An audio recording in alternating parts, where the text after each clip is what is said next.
Entonces, Jaime Jiménez Hernández, psiquiatra, exdirector del hospital El Asesor Hermilio Valdizán, va a ser el conductor de esta sesión 4 del curso de Historia de la Medicina Peruana.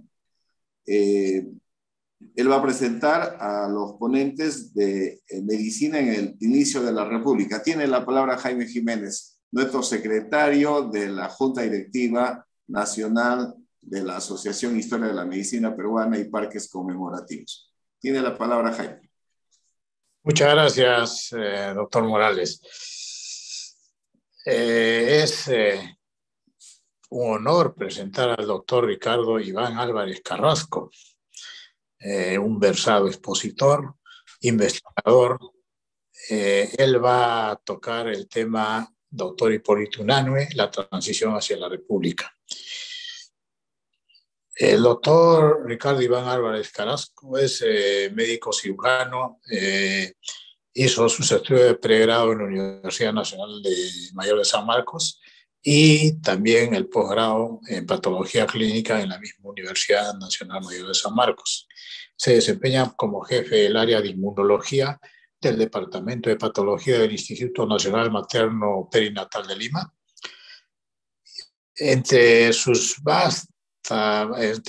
vasto campo de desempeño vamos a destacar que es miembro de la Asociación Latinoamericana y del Caribe para el control de infecciones de transmisión sexual. Es prosecretario de la Academia Panamericana de Historia de la Medicina. Como se verá, ambas funciones trascienden el ámbito nacional. Actualmente es vocal del Consejo Directivo de la Asociación de Historia de la Medicina Peruana y Parques Conmemorativos y es autor de 14 libros versados en patología clínica, en historia de la medicina, en numismática.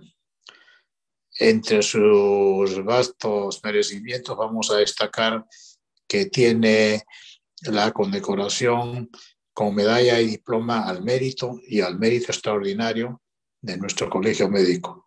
Con ustedes, el doctor Ricardo Iván Álvarez Carrasco. Muy buenas noches, le agradezco por la presentación. Vamos directamente a la exposición. El día de esta noche vamos a hablar acerca de Hipólito Unanue en la transición hacia la República. La siguiente diapositiva, por favor. La primera participación conocida de Unanue en la vida política del Perú ocurrió en el año de 1796, cuando el virrey Francisco de Gil y Tahuada y Lemos lo invitó a participar en la redacción de sus memorias, la cual se presentó a su sucesor Ambrosio O'Higgins. Este documento equivalía a una especie de rendición de cuentas de su mandato. Vale la pena mencionar de que muchos autores han mencionado equivocadamente que Unanue redactó íntegramente estas memorias. No fue así. Participó, ayudó en la redacción, pero no todas las memorias pertenecieron a la pluma de Unanue. La que sigue, por favor.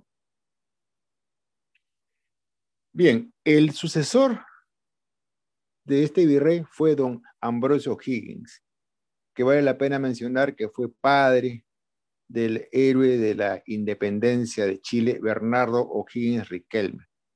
Como una curiosidad, él siempre en vida negó a Bernardo O'Higgins e incluso le prohibió utilizar su apellido.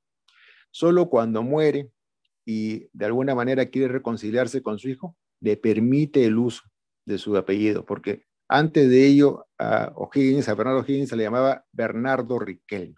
Pero bueno, es una, digamos, acotación.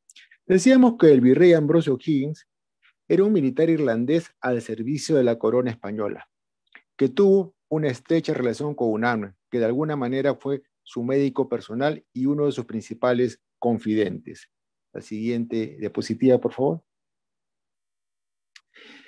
Es durante el gobierno del virrey Fernando de Abascal, entre el año 1806 y 1816, que Unanue consigue sus principales logros institucionales y personales. Así, el virrey lo designa protomédico del reino y le concede además la cátedra de prima de medicina.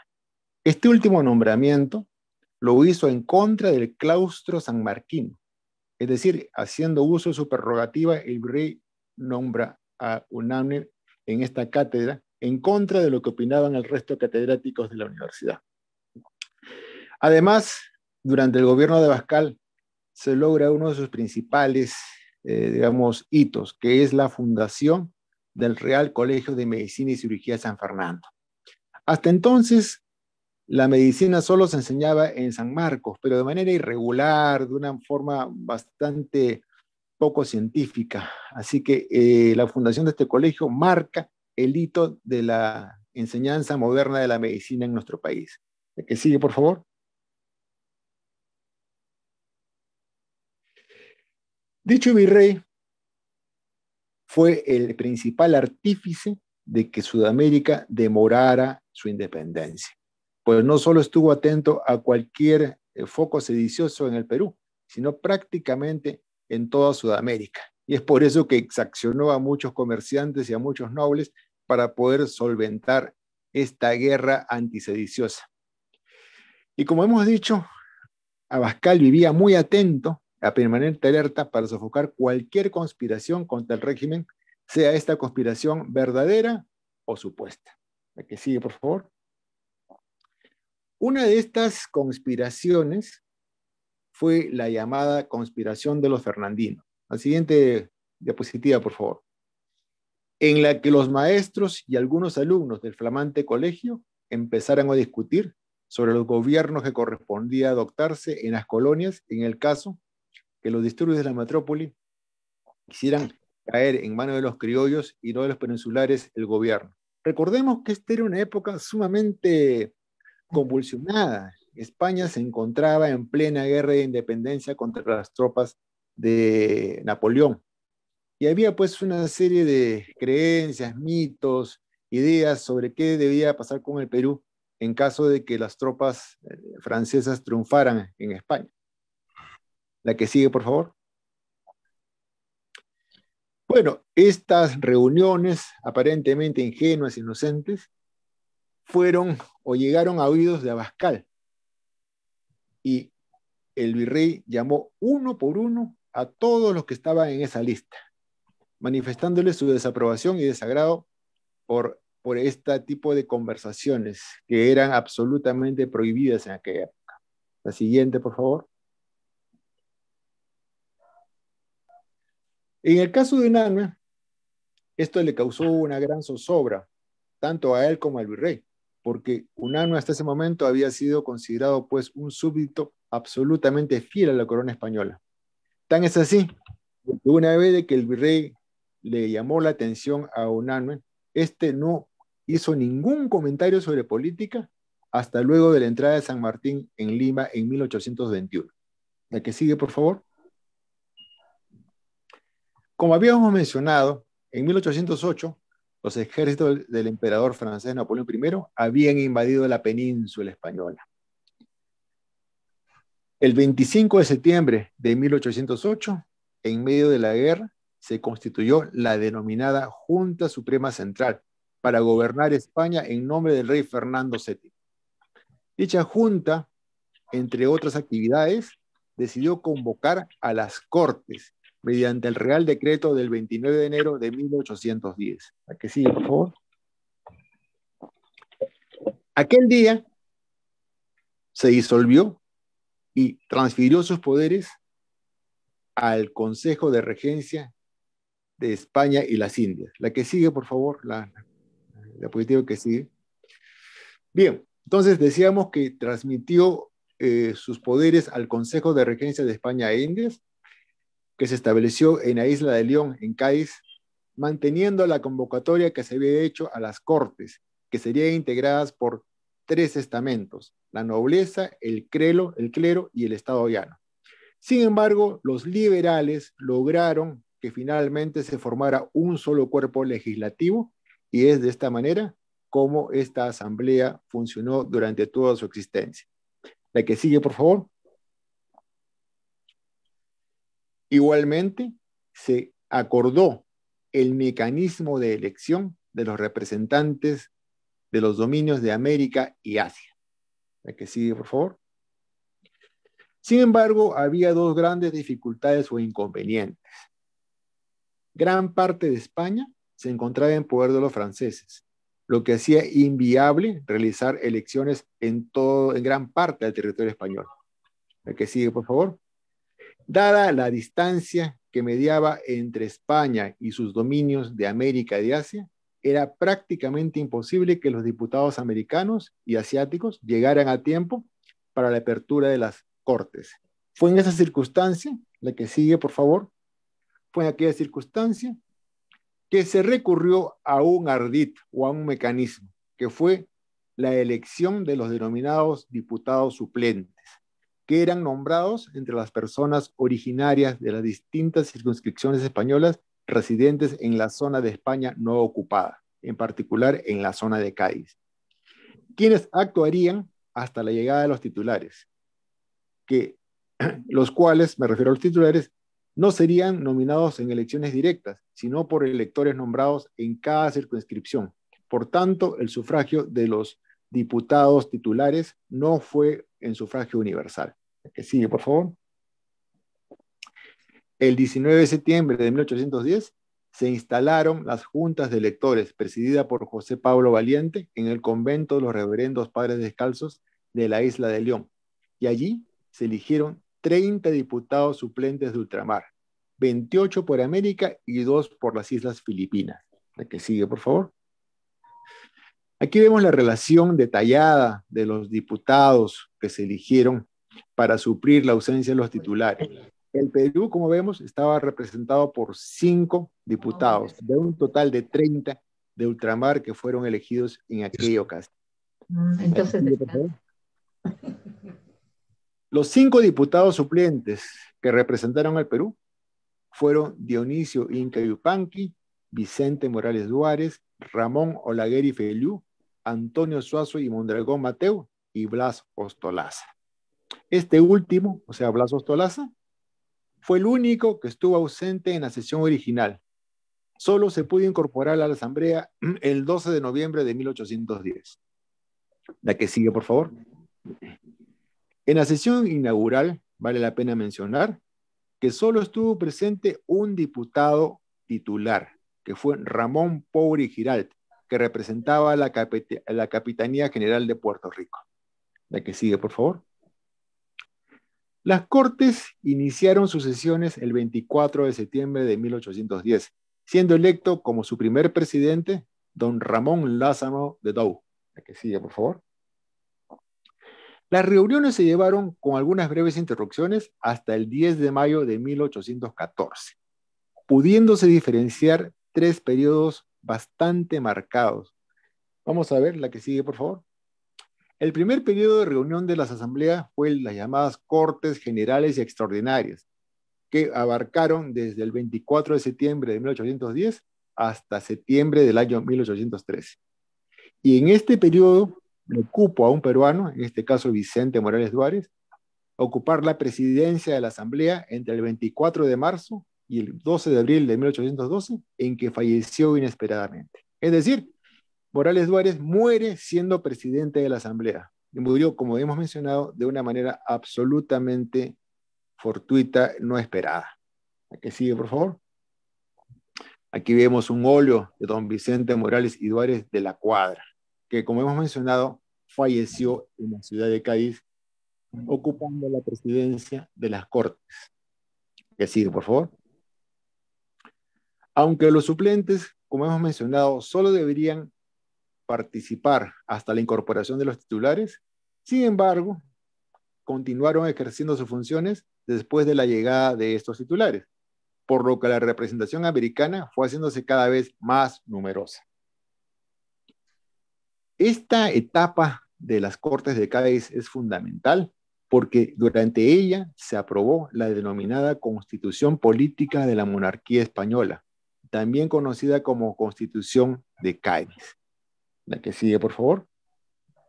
La segunda legislatura de esta asamblea ocurrió entre el 25 de septiembre de 1813 y el 12 de febrero de 1814.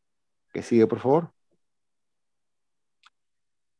Y la tercera fue la denominada Segunda Legislatura Ordinaria, que ocurrió desde marzo hasta el 10 de mayo de 1814. La siguiente diapositiva, por favor. ¿Qué ocurrió? En abril de ese año 14 concluyó la guerra entre España y Francia, que terminó con el triunfo de las huestes españolas que habían recibido la inestimable ayuda de los ingleses. Ello permitió entronizar a Fernando VII, quien el 4 de mayo de aquel año dictó el Real Decreto que derogó la Constitución de Cádiz y reimplantó la monarquía absoluta y suprimió las Cortes. Es por ello que a Fernando VII se le considera un traidor de la causa liberal, porque apenas pudo, regresó a la monarquía absolutista, olvidando todo lo que se había luchado y peleado durante la guerra contra los franceses. La siguiente, por favor. El 4 de mayo de 1814, Fernando VII dictaba el Real Decreto que derogó la Constitución de Cádiz y, como hemos mencionado, reimplantó la monarquía absoluta y suprimió las Cortes. La que sigue, por favor. Bueno, ¿qué tiene que ver esto con don Hipólito Unanue?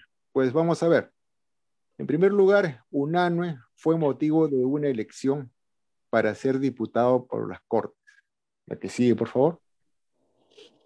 Conocida la invasión napoleónica en Lima, Unanue continuó siendo un fiel súbdito al régimen monárquico, ocupando por entonces la cátedra de prima de medicina y el cargo de protomédico del reino. En uso de este último cargo, organizó una y varias colectas para reunir fondos para la campaña militar en la península ibérica. La que sigue, por favor. El 18 de marzo de 1812, las Cortes ordenaron que la Constitución de Cádiz debía jurarse en todos los territorios españoles. Gracias a ello, el 3 de octubre, el Cabildo de Lima cumplió la orden y luego hizo lo propio en el resto del Virreinato del Perú. Que sigue, por favor. En el capítulo 5 de dicha Constitución se establecía la forma en que las juntas electorales de las provincias de ultramar debían elegir a los diputados en las legislaturas ordinarias. Y fue así que en el Perú se hizo esta elección, pero tuvo una peculiaridad. Se hizo en momentos muy disímiles y sin conexión entre sí, al punto que hasta el día de hoy no se tiene consenso sobre la identidad y el número de todos los diputados electos por el Virreinato del Perú para las asambleas de 1813 y 1814. Que sigue, por favor. Unanue, como todos sabemos, era natural del puerto de San Marcos de Arica, el cual por entonces pertenecía a la Intendencia de Arequipa. Por lo tanto, debía ser electo por dicha circunscripción. Que sigue, por favor. De esta manera, el 4 de octubre de 1813, se reunieron en la Casa Consistorial de la Ciudad Blanca con ese propósito y con bastante tardanza los diversos representantes de las circunscripciones de aquella intendencia. La que sigue, por favor. Esta demora demostraba la oposición velada de algunas autoridades como la de Cusco, Arequipa y Puno, que incluso no solamente llegaron a prolongar o a tardar la elección de los diputados, sino que en algunos casos se negaron a dar las dietas a los diputados para que pudieran viajar hasta acá. Que sigue, por favor. En aquel día, Unanue, que no estaba presente, a diferencia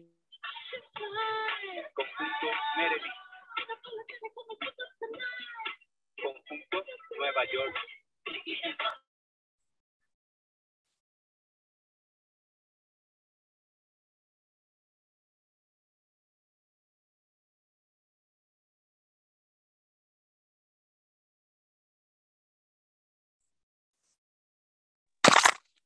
Puede continuar. Continúe, por favor, doctor. Ahora sí. Decía, Unanue obtuvo 4 votos, pero vale la pena mencionar que Unanue no estaba presente en el lugar de votación. Sus dos contendientes, Domingo Tristán y Mariano Ureta, que eran arequipeños de nacimiento, solo consiguieron un voto cada uno de ellos. Ahora, la pregunta es, ¿cómo un personaje que no estaba presente en la votación y que no había nacido en Arequipa pudo ganar a dos personajes relativamente conocidos y que eran oriundos de la ciudad? Ser elegido a congresista en España no solamente implicaba el hecho de representación, sino que también se tenía que tener en cuenta cuáles eran sus conexiones. Y Unanue tenía conexiones bastante intensas con algunos miembros de la Corte de Cádiz, de la Corte de Madrid. Por tanto, era previsible que pudiera conseguir alguna de las cosas que le solicitaron, a diferencia de sus otros contendientes que tenían una cierta relevancia, pero local. La que sigue, por favor. Además de que no estaba presente Unanue, no hubo ninguna evidencia que él haya presentado de motu propio esa candidatura. Bueno, nuestro personaje, como hemos mencionado, no solamente era reconocido como un sabio, sino tenía magníficas relaciones con la corte virreinal y a través de ella con personajes de la corte madrileña. La que sigue, por favor. Al día siguiente de su elección, el coronel Moscoso, quien había presidido aquella reunión, firmó un documento que le comunicaba su elección como diputado titular por Arequipa. La que sigue, por favor. Unanue, que se encontraba en ese momento en una de sus haciendas del Valle de Cañete, confirió un poder a Joseph Minot para recibir en su nombre los 6,000 pesos para los gastos de viaje y 2,000 adicionales para las dietas, previo pago de una fianza que se le sería devuelta una vez que llegara a Cádiz y remitiera el documento que certificaba la posesión efectiva de la diputación. Eso era para evitar pues que viajara y que se dedicara a otro tipo de actividades y no para la que había sido elegido. ¿La que sigue, por favor? Unanue parte del Callao en abril de 1814, con bastante tardanza, mucha tardanza.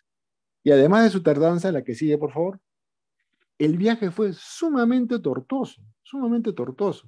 Demoró mucho más allá de los estándares de la época.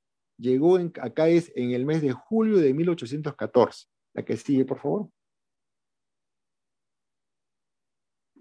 La que sigue, por favor. Ya. Ahora sí, nuevamente la que sigue, por favor. Bien. Desgraciadamente, Unanue llega a Cádiz 3 meses después del final abrupto de la segunda legislatura ordinaria de las Cortes, que como hemos visto, se produjo debido a que el rey Fernando VII simplemente de un plumazo eliminó las Cortes y la Constitución que se había dictado por ellas. La que sigue, por favor. Unanue no tuvo ninguna participación parlamentaria y tampoco firmó la Constitución de 1812. Que sí, por favor. Entonces hay una pregunta que subyace. ¿Qué es Unanue en España? Si no tuvo participación ni parlamentaria, ni su firma, ni figuró en el documento que hemos mencionado. La que sigue. Por lo que podemos afirmar categóricamente es que la estadía de Unanue en España no fue estéril. Hizo una serie de logros personales e institucionales. La que sigue. Uno de los más importantes fue haber logrado que Fernando VII expidiera la Real Cédula del 9 de mayo de 1815, que concedía la licencia a la fundación de San Fernando. San Fernando, como todos sabemos, había comenzado su funcionamiento en 1808, había sido inaugurado en Lima de manera formal en 1811 y solo 4 años después el rey dio su licencia real a su funcionamiento.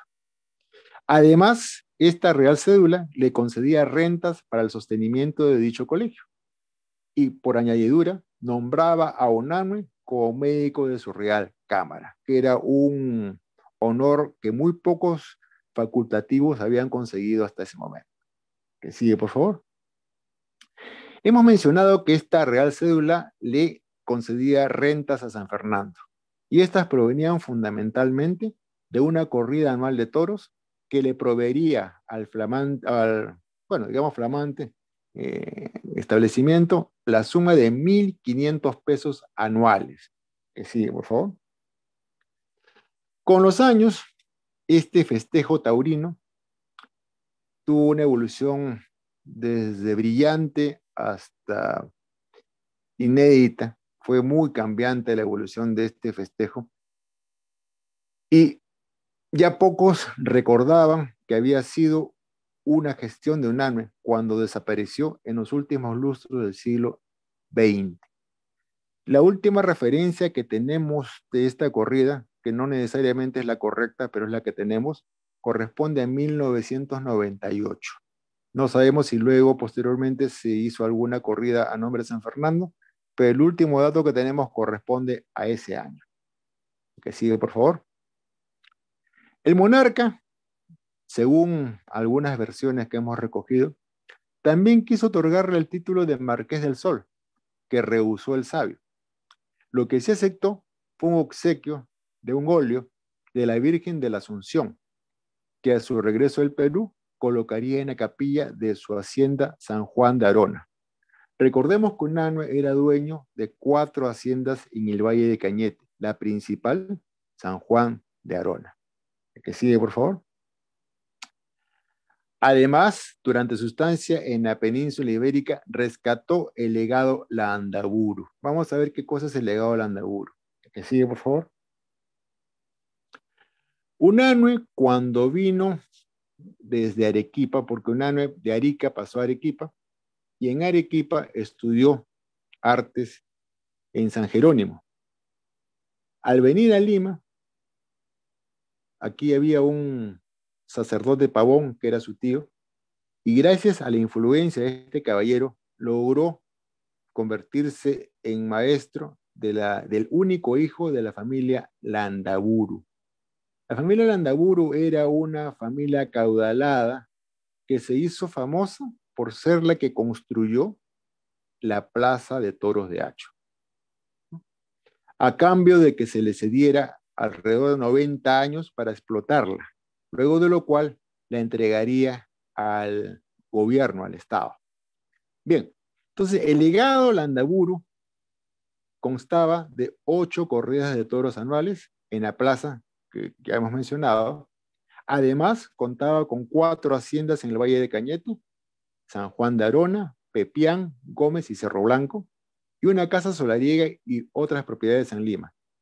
La que sigue, por favor. El 20 de diciembre de 1799, Agustín Leocadio de Landaburu y Belsunce, este hijo del acaudalado Agustín Landaburu, que había quedado dueño de todo el legado a la muerte de su padre, dictaba testamento en el que nombraba como heredero universal a su tío, por parte de madre, don Juan José de Belsunce y Salazar. El que sigue, por favor.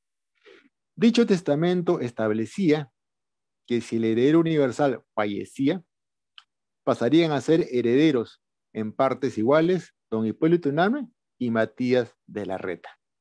El que sigue. El 2 de enero de 1800, don Agustín Leocadio Landaburu confirió un poder a Unanue para que hiciera efectiva su última voluntad en caso que faltara el heredero universal, es decir, Juan José de Belsunce. Que sigue, por favor. Después de ello, Landaburu partió a Europa y nunca más regresó. Que sigue. Por cosas del destino, en 1801 fallecía el heredero universal de este legado en la ciudad de Lima. Que sigue, por favor. Por tanto, desde 1801, Unanue se convirtió en heredero de parte del legado. Todavía estaba vivo el dueño, pero era heredero, digamos, potencial. Y a la vez se convirtió en asentista de la Plaza de Hacho, es decir, el que organizaba los festejos taurinos en dicho coso a partir de entonces. Que sigue, por favor. En 1809, Landaburu cayó en desgracia, pues fue acusado de prestar apoyo a los franceses durante la guerra con España. Era lo que se llamaba un afrancesado. La que sigue, por favor. Pues bien, Unanue, ya desde que partió del Perú, tenía como una de sus ideas rescatar ese legado, esa fortuna, esa herencia. Desgraciadamente, al poco tiempo de llegar a España, Unanue toma conocimiento que Agustín Leocadio Landaburu había fallecido el 4 de julio de 1814 en un condado de Londres, Inglaterra, sin haber podido, hasta ese momento, o haber limpiado su nombre ante el rey de España. Es decir, en teoría, Landaburu seguía siendo un traidor a la corona española. La que sigue, por favor. Gracias a las gestiones de Unanue, el 26 de septiembre de 1815, el rey Fernando VII libró la Real Cédula que liberaba el secuestro de los bienes de Agustín Leocadio Landaburu y Belsunce. Que sigue, por favor.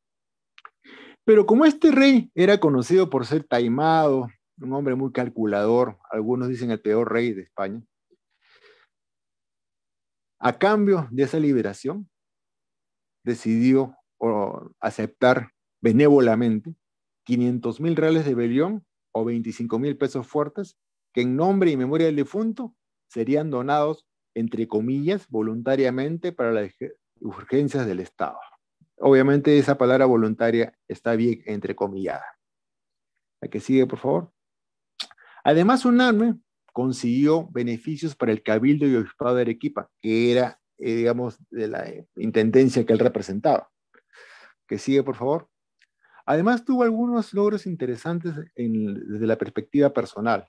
En 1815 logra publicar en Madrid la segunda edición de su libro Observaciones sobre el clima de Lima. Esta es la portada de la edición madrileña. La que sigue, por favor, para que los auditores puedan ver.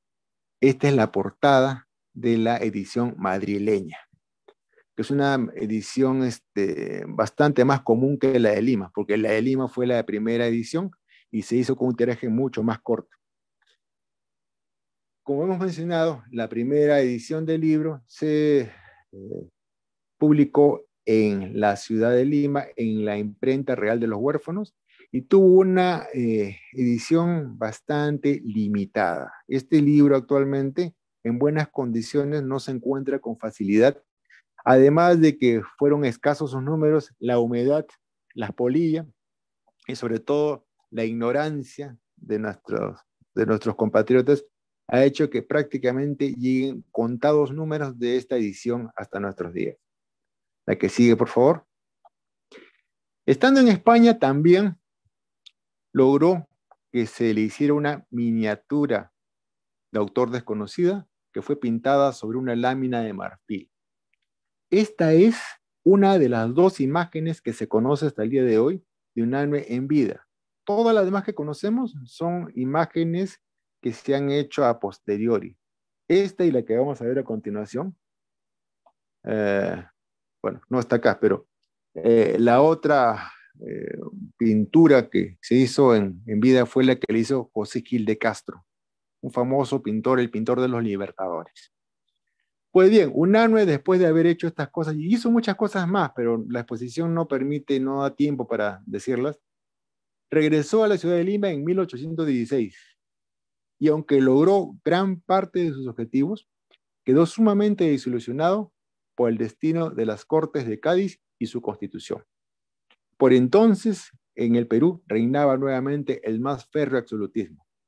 En ese mismo año dejaba de ser virrey Abascal, quien fue, como habíamos mencionado, el artífice de que la independencia de Sudamérica demorara varios años. Que sigue, por favor. La que sigue, la que sigue. Estamos un poquito atrasados. La que sigue. La que sigue, por favor. Ya, ahí. No, está bien, la que no estaba. El 8 de septiembre de 1820 llegaba la expedición libertadora al Perú, encabezada por don José de San Martín, desembarcando en la bahía de Paracas. La que sigue. Aún en estas circunstancias, Unanue continuó siendo un leal súbdito a la corona. La que sigue, por favor. Ello se hizo evidente al ser nombrado representante del virrey Joaquín Pezuela, que había sido el sucesor de Abascal, en la famosa conferencia de Miraflores, que se desarrolló entre septiembre y octubre de 1820. ¿El que sigue? Estos acontecimientos le hicieron entender que la guerra tenía un fin inevitable, que nos conduciría a la independencia, y por tanto, sus esperanzas de reforma y un nuevo pacto colonial que había acariciado desde 1812 ya no tenían ninguna posibilidad de concretarse. ¿Que sigue, por favor? Haciendo uso de su gran capacidad para comprender y adaptarse a la realidad, decidió servir al nuevo régimen al que entregó su sabiduría y conocimientos en bien del Perú independiente. ¿Que sigue, por favor? El sábado 28 de julio de 1821, el general don José de San Martín proclamaba en la Plaza Mayor de Lima la independencia del Perú. Y luego de ese acto lo hizo también en otras 3 pequeñas plazas de la ciudad, donde se repartieron medallas de oro y plata a los asistentes. ¿El que sigue, por favor? Pocos días después, apenas el 4 de agosto de 1821, Unanue era nombrado ministro de Hacienda, sirviendo al nuevo régimen en la creencia que la monarquía constitucional planteada por San Martín era la vía correcta para alcanzar la paz y la independencia. Vale la pena mencionar que muchos creían de que el sistema republicano a lo único que nos llevaría sería al caos y al desastre. Entre paréntesis, no se equivocaron. La que sigue, por favor. Siendo ministro de Hacienda, debió afrontar una serie de problemas, entre ellas el robo o sustracción de las máquinas de la Casa de Moneda de Lima. La Serna, virrey por entonces, había ordenado a sus huestes antes de partir hacia la sierra y hacia el Cusco en particular, que la Casa de Moneda fuera destruida desde su local y sus maquinarias fueran sustraídas con el propósito de evitar que acuñara monetario para la causa patriota. ¿La que sigue, por favor?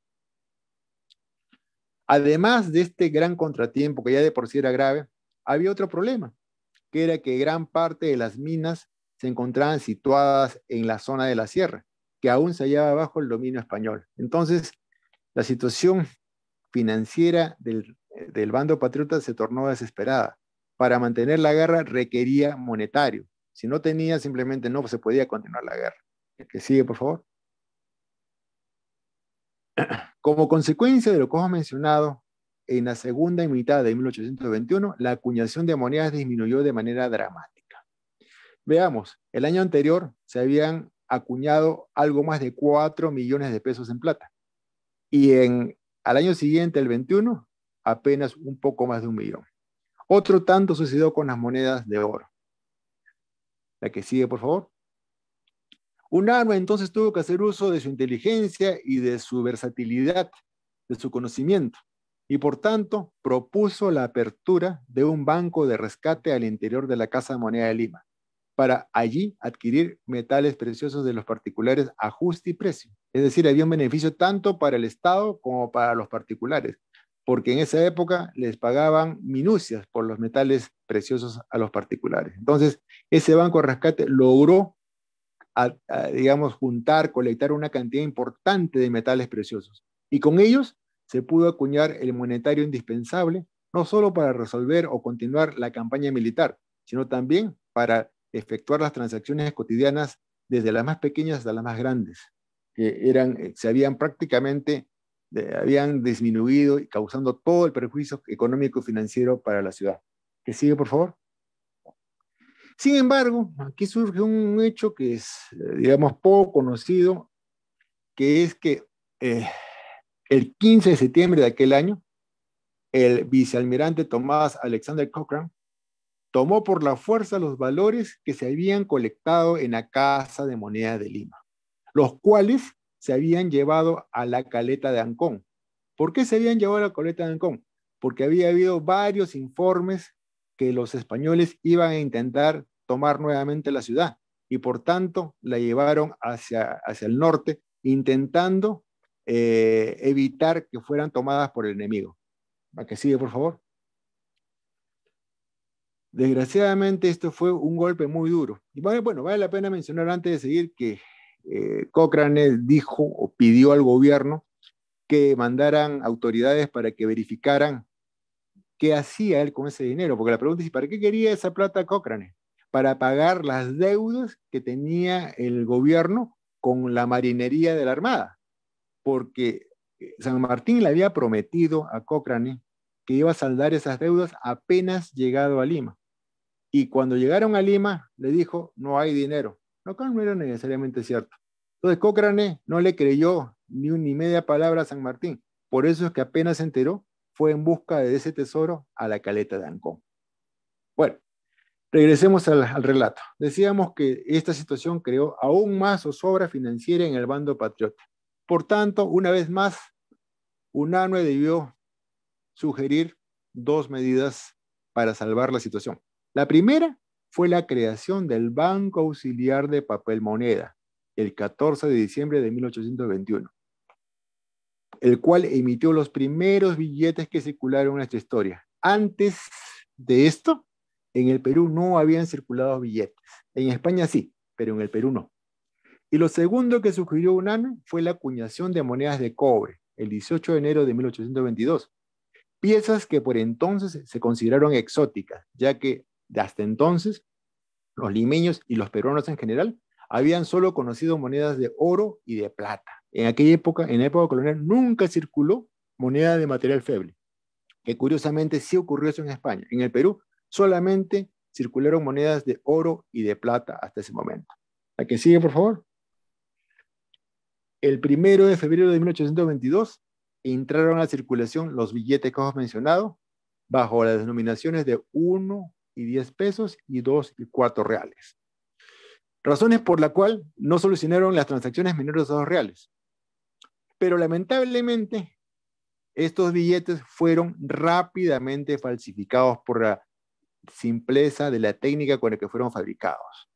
Lo que se recomendaba es que los billetes fueran litografiados y simplemente fueron impresos. Por eso que fácilmente y rápidamente aparecieron falsificaciones. Como hemos visto, nosotros tenemos un ingenio extraordinario para las cosas malas ya desde hace muchos años.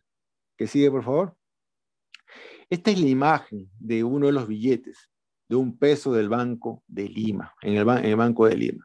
Estos billetes son sumamente raros porque vamos a ver que fueron sacados de la circulación en un tiempo relativamente corto y se quemaron en reuniones públicas para garantizar de que habían sido eliminados. O sea, por eso es de que hasta el día de hoy han llegado poquísimos ejemplares. Cualquiera de ellos son sumamente caros. Sumamente, estamos hablando de centenares o miles de dólares americanos. ¿La que sigue, por favor? En marzo de 1822 empezaron a circular las monedas de 1 cuarto de real, que se habían fabricado en cobre y que fueron las primeras a nombre del Perú independiente. Como vemos, son piezas de cobre que tienen en el anverso el quebrado 1 cuarto, la palabra provisional y el año de emisión, 1822. Y en el reverso, el sol radiante. Vale la pena mencionar que en la iconografía sanmartiniana en el Perú, el sol radiante fue uno de los signos más recurrentes. ¿Que sigue, por favor? Unanue, según el historiador Francisco Aybar Acuña, que es uno de los más importantes historiadores numismáticos en el Perú, aparentemente habría sido el autor intelectual de los diseños de los billetes y las monedas. Y se basa en que al hacer el inventario de los bienes de Unanue luego de fallecido, se encontraron medallas, monedas y también varios libros que hacían ver de que Unanue tenía conocimientos de numismática e iconografía lo suficientemente profundos para comprender lo importante que eran como elementos transmisores de ideas. ¿Que sigue, por favor? El 15 de julio de 1822 se publicó el decreto que anunciaba que al día siguiente entrarían a la circulación las primeras monedas de plata que llevaron el escudo del Perú. En este caso, el escudo provisional que había diseñado San Martín. Y su denominación fue 8 reales, que equivalían por entonces a 1 peso duro o fuerte. Estos ejemplares, que actualmente son raros también, son bastante caritos, se les conoce actualmente como los pesos del Perú Libre, en razón al lema que llevan en su anverso. Ustedes ven ahí dice Perú Libre. Lo que sigue es esa M, es el monograma de la Casa de Moneda de Lima, 8R, 8 reales, y las iniciales JP corresponden a los ensayadores. En aquella época, más importancia que al diseño se le daba a los ensayadores. ¿Por qué? Porque eran los que daban fe de la calidad de la plata. Y en esa época las monedas valían básicamente por su valor intrínseco en oro o en plata. El que sigue, por favor. Gracias a la febril labor. Esta es la moneda que he mencionado hace un rato, que es el Perú Libre. Como he mencionado, bueno, he hecho la descripción sin que ustedes vieran la figura. Vemos el escudo central, es el escudo primero que hizo San Martín para el Perú. Luego ven ahí la inscripción Perú Libre. Lo que sigue es el monograma de la Casa de Moneda de Lima, 8R por 8 reales, y JP por las iniciales de los nombres de los ensayadores de la moneda. La que sigue, por favor. Gracias a su febril labor al frente de la cartera de Hacienda, UNAMNE se hizo merecedor a prácticamente todos los honores que les daba el gobierno de San Martín, entre ellos la condecoración de la Orden del Sol del Perú. Que sigue, por favor. La que sigue. Vale la pena, antes de seguir, mencionar que una de las hijas de UNAMNE, la hija mayor, recibió la condecoración al mérito femenino, que fue una condecoración que mandó a hacer San Martín, que fue la primera condecoración femenina de la historia del Perú. Es una condecoración sumamente rara, sumamente rara. Bien, continuando con este relato, el 20 de septiembre de 1822 se instaló nuestro primer Congreso Constituyente, ante el que San Martín presentó su renuncia al título de protector y se alejó del mando de la nación, dejándola en manos de este Parlamento. ¿A que sí? UNAMNE participó en nuestro primer Congreso Constituyente como diputado por Puno. Dicha asamblea lo eligió como su presidente entre el 20 de diciembre del año 22 y el 20 de enero del 23, siendo el primero reelecto en ese cargo. No obstante, a pesar que era diputado, UNAMNE continuó siendo ministro de Hacienda hasta el 23 de junio de 1823. Sigue, por favor. Los hechos, desgraciadamente, que ocurrieron con posterioridad del retiro de San Martín, fueron contrarios a la causa emancipadora. Así, entre junio y julio de 1823, Lima volvió a caer en manos de los españoles, dirigidos en este caso por el general José Canterac. La que sigue, por favor. En esos momentos se pensó que la causa patriota estaba perdida. Hubo varios llamados a Bolívar. Se le rogó, se le imploró que viniera al Perú para salvar la causa de la independencia.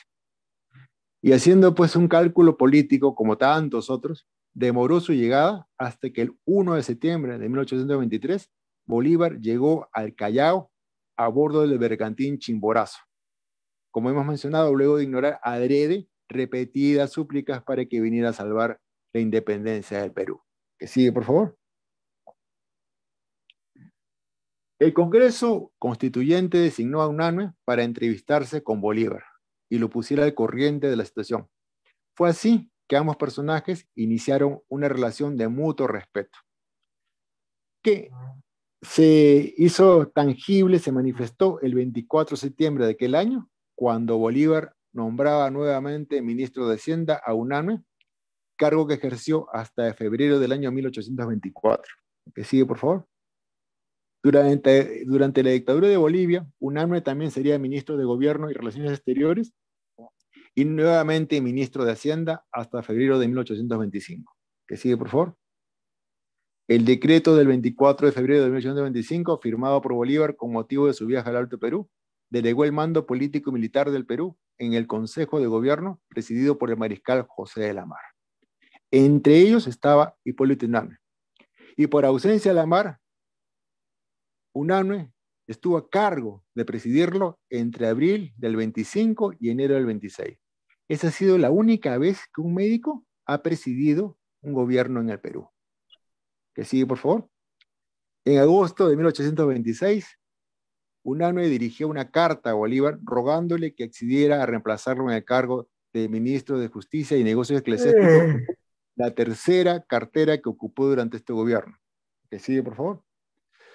Esta petición fue aceptada por Bolívar, quien pocos días después, el 1 de septiembre del año 26, designaba el nuevo Consejo de Gobierno, dando fin a la vida política de don Hipólito Unanue. Unanue se retiró a las haciendas de Cañete, donde hizo amistad profunda con Bernardo Higgins, fundador de la Independencia de Chile y quien vivía en el exilio en la colindante hacienda Montalbán. Solo cuando sintió cercana la muerte, Unanue regresaría a su casa en la calle El Lechugal, que queda actualmente en el Jirón Guayaga del Cercado de Lima, donde murió el 15 de julio de 1833. La fachada de esta casa aún subsiste, pero en la década del 70 se tumbó su interior y en el año 77 se colocó una placa recordatoria a que allí había vivido Unanue. Desgraciadamente esa placa duró un suspiro porque al poco tiempo fue robada. Muchas gracias por su atención.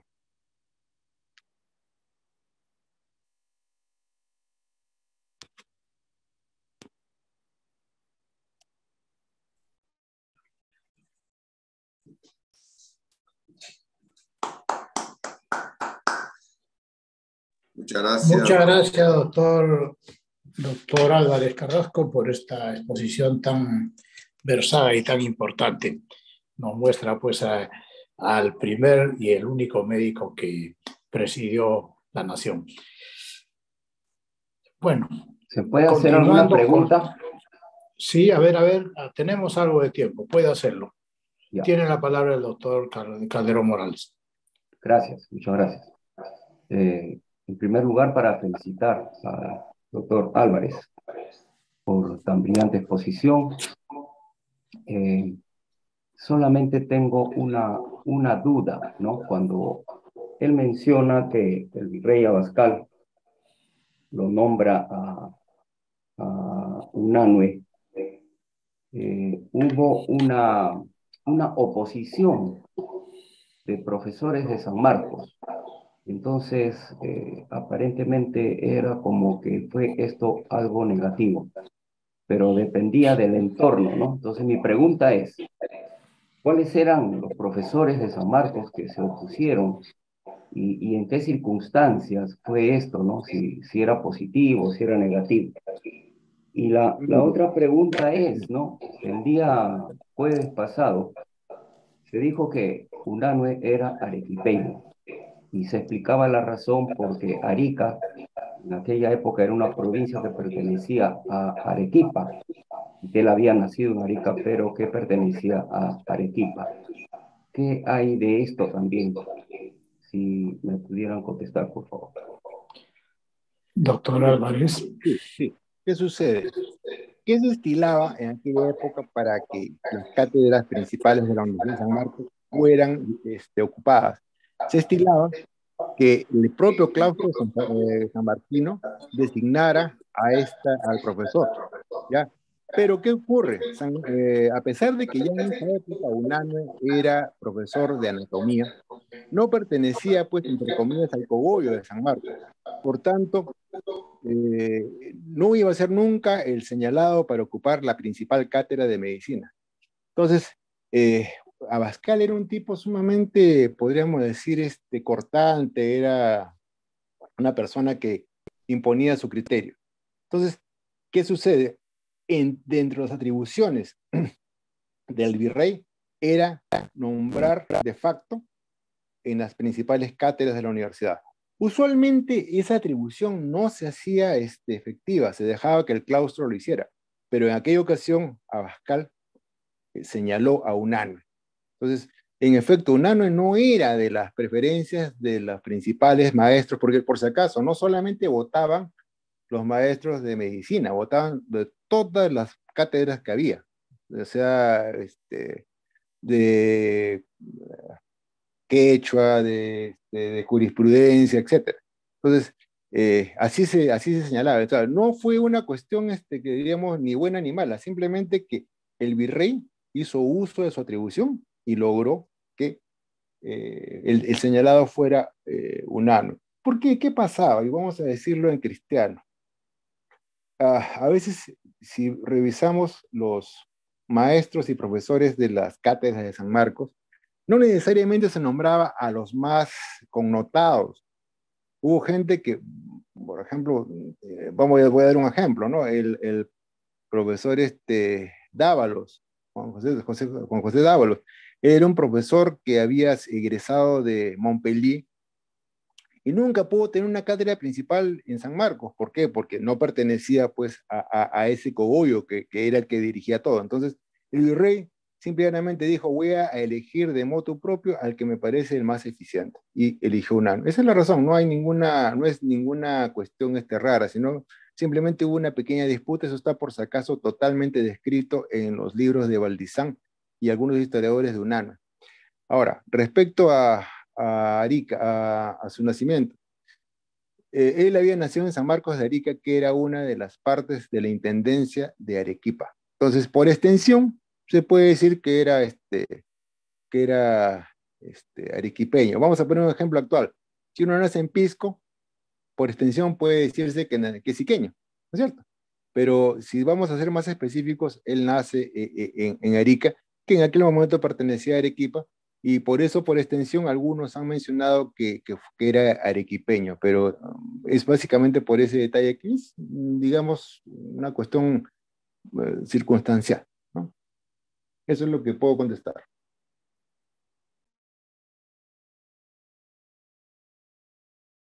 Muchas gracias, profesor Álvarez.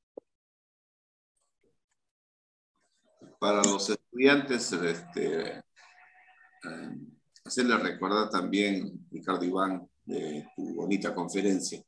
Hipólito Unanue era catedrático de Prima, y los estudiantes tienen que saber que Prima era los cursos que se dictaban en las mañanas, y el catedrático de Vísperas era de los cursos que se dictaban en las tardes, ¿no? Nada más esa aclaración para los estudiantes. Gracias. Muy bien, doctor Álvarez Carrasco, muy agradecido por su brillante exposición. Pasaremos a continuación a la exposición del doctor Ángel Anicama Hernández. Él nos va a presentar el tema de las enfermedades neurológicas y mentales en el inicio de la República. Tema interesante porque en esa época la enfermedad mental pues era, digamos, algo así como fruto de alguna maldición divina o lo que sea, porque todavía no se conocía mucho sobre ello. El doctor Ángel Anicama estudió pregrado en la Universidad Nacional San Luis Gonzaga de Ica y se graduó en posgrado como neurólogo en la Universidad Nacional Mayor de San Marcos. Es magíster en medicina humana por la Universidad San Luis Gonzaga, tiene maestría en educación, con mención especial en educación superior por la USIL y tiene un doctorado en salud pública. Es médico neurólogo del Hospital Regional de Ica, profesor principal de la Universidad San Luis Gonzaga, egresado del doctorado de neurociencias en San Marcos, ha sido decano del Consejo Regional Noveno de Ica y es miembro de la Academia de la Academy of Neurology. Es un destacado ponente, nuestro invitado de hoy, el doctor Anicama. Con ustedes, entonces, la exposición del doctor Ángel Anicama. Muy buenas noches, muchísimas gracias por la presentación, doctor. Y bueno, un saludo desde aquí de mi tierra, Ica. El saludo de todos los colegas y amigos de esta tierra siempre generosa y siempre con la disposición anfitriona de poder recibirlos. Ya habrán mejores oportunidades presenciales para poder hacerlo allí. Bueno, el día de hoy voy a hacer la presentación de un tema que va concorde con la especialidad que tengo y que me llamó la atención porque tenía indudablemente mejores descripciones de lo que era el desarrollo de la neurología a partir del siglo XX en adelante, pero naturalmente hablar sobre los problemas neurológicos en la República es todo un reto porque no había nada realmente organizado. Dentro de lo que es, y de manera excelente, como ha expuesto el doctor Álvarez, esta república ya incipiente e instalándose, precedida por todos los avatares previos para la independencia, tenemos un Perú convulso, un Perú que se desenvuelve también dentro de los afanes de la libertad, a través de luego conseguirla y tener una serie de gobiernos militaristas, ambiciones particulares, el tiempo del guano, finalmente la guerra del Pacífico. Es decir, estos inicios de la República realmente son importantes. En pocos años, a veces más de 10 o 15 gobiernos, y cualquier cosa parecida con la realidad es pura coincidencia, porque en realidad habían muchas convulsiones políticas también.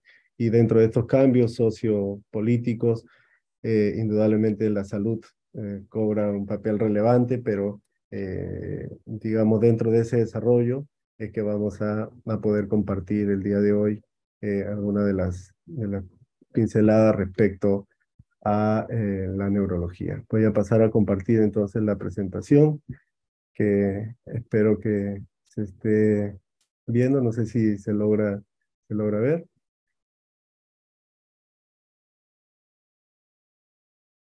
A ver, ahí está cargando. En un primer aspecto voy a hacer una pequeña... Sí se ve, ¿verdad? ¿Se logra apreciar? Doctor, perfectamente. Perfecto. Muy bien, gracias, doctores. Entonces, voy a hablar en primer lugar bueno, en la parte introductoria, de un panorama previo a todo lo que es la República, luego de la epilepsia, luego rescatar los aspectos médicos de Hipólito Unanue, que ya ha sido muy bien versado por el doctor Álvarez de manera extraordinaria. También la importancia de José Manuel Valdés en las expresiones de esta enfermedad neurológica, de Cosme Bueno también, de Brandín y la epilepsia, el informe epidemiológico de Torrico, Unanue y listeria, Brandín y listeria, Casimiro Ulloa. Bueno, de las enfermedades mentales, el doctor Stucky ya nos ha hablado de una manera magistral, así que ya me ahorro bastantes comentarios en ese sentido. La medicina durante la colonia se caracterizó por los pocos avances respecto a la medicina galénica que se practicaba en el medioevo. Ya a finales del siglo XVIII, la atención de los enfermos estaba confiada en su mayor parte a los charlatanes, barberos, recibidoras, religiosos, como menciona Arias Schereiber en su libro sobre los médicos y la independencia del Perú. Como sabemos, se funda en 1808 el Colegio Real de Medicina de San Fernando, por iniciativa del protomédico Hipólito Unanue. Ya se había fundado por el mismo, lo que era el anfiteatro anatómico, un gran discurso, y que indudablemente eso significó un gran avance dentro de lo que era el aprendizaje de la medicina. Los siguientes años, hasta la independencia del colegio, fueron aciagos, con muy poco apoyo, y ya en la fecha de la independencia, el mismo José de San Martín, ¿no?, induce el cambio de nombre a Colegio de la Independencia, ¿no? Pero se debatía la insolvencia y el abandono. Cayetano Heredia en 1834 fue nombrado rector en este primer periodo, en realidad por diversos avatares y ocupaciones que él tenía, no pudo hacer el ejercicio de toda su capacidad, sino hasta la segunda nominación como rector, como vamos a ver. Entonces, al final del virreinato, los más importantes médicos que actuaban en el campo de la higiene pública, como Unanue, Tafur, Valdés, Dávalos, Peset, Pebotti, etc., continuaban influenciados por los conceptos consabidos de genius epidemicus y constitutivo epidémica.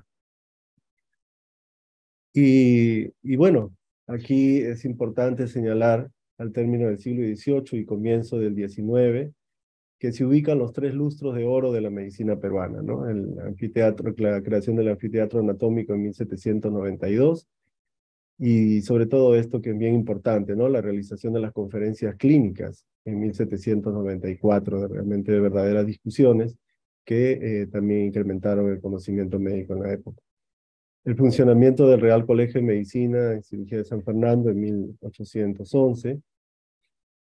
Y el tercer importante hecho, la reforma educativa en la educación médica, que Cayetano nombrado rector por segunda vez en 1843, además protomédico también, asumiendo los dos cargos, y se inicia una serie de reformas del Colegio de Independencia que culmina con la creación de la Facultad de Medicina, ¿no? Se destaca el hecho de que envió a París con su propio peculio un grupo de jóvenes becarios, dentro de los cuales estaba José Casimiro Ulloa, José Pro, Francisco Rosas, Rafael Benavides y Camilo Seguras. Y ellos, bueno, indudablemente tendrían que regresar con todos los conocimientos obtenidos, como así lo hicieron, para propiciar cambios en lo que era la educación médica y la atención médica también. Cayetano incorporó a su plana a maestros de la talla de don Antonio Raimondi, Manuel Solari y Sebastián Lorente, y fue nombrado protomédico general en los años 43 y 48, y fue el último profesional en ostentar este grado, ¿no? Y en el Lima 10 de junio de 1861, bueno, a Hipólito Unanue y a él, con toda justicia, se les reconoce como los fundadores de la educación peruana, ¿no? En esa época también estaba con mucha predominancia la medicina geográfica, que alcanza justo la madurez en la obra cumbre de Unanue, que es el clima y su influencia en los seres organizados, en particular el hombre, ¿no? Que fue mencionado también por el doctor Álvarez. E iremos a esta primera enfermedad neurológica, la epilepsia. En la colonia se halla frecuentemente la epilepsia en la raza negra, y dicho diagnóstico constituía un obstáculo para la venta del esclavo, ¿no? Tendría que declararse que sufría de tal enfermedad, que recibía diferentes denominaciones, como gota coral, alferecía, mal del corazón, perlesía. En el diccionario del doctor Emilio Valdizán aparece la definición, espero se logre distinguir mientras carga la referencia bibliográfica, lo que es gota coral, ¿no? Para mencionarles, por ejemplo, no sé si se logra distinguir en la pantalla compartida, pero gota coral, nombre con el cual fue conocida en nuestra época colonial la epilepsia de forma convulsiva, define Valdizán en el tomo 3 de su diccionario. Es de creer, en vista de la confusión que al presente se establece entre las epilepsias y las crisis convulsivas en general, que el vulgo de la dicha época colonial dio la misma etiqueta a todas aquellas formas mórbidas en que se presentaban las crisis convulsivas. El término se emplea todavía en la Sierra del Perú. Ver también el mal caduco. Entonces, bueno, era una de las definiciones, de las nomenclaturas que tenía, en todo caso, la epilepsia. Vamos a volver entonces, vamos a cerrar aquí, para volver a la presentación. A ver, entonces,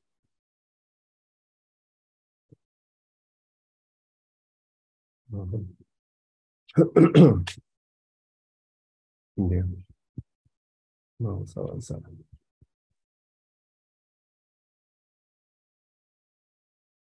A ver, un momento.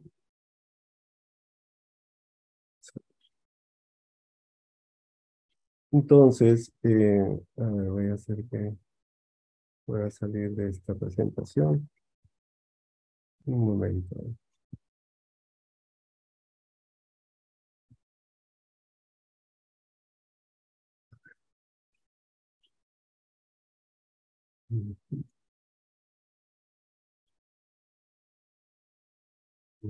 Ya. Parece que se va a olvidar mi presentación. A ver, un ratito. Un momento. Algo le pasó. Y bien, bueno, voy a tratar de compartir un ratito. Algo le pasó a mi máquina.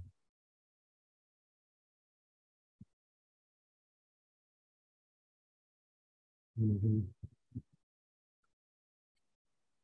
A ver, ¿no?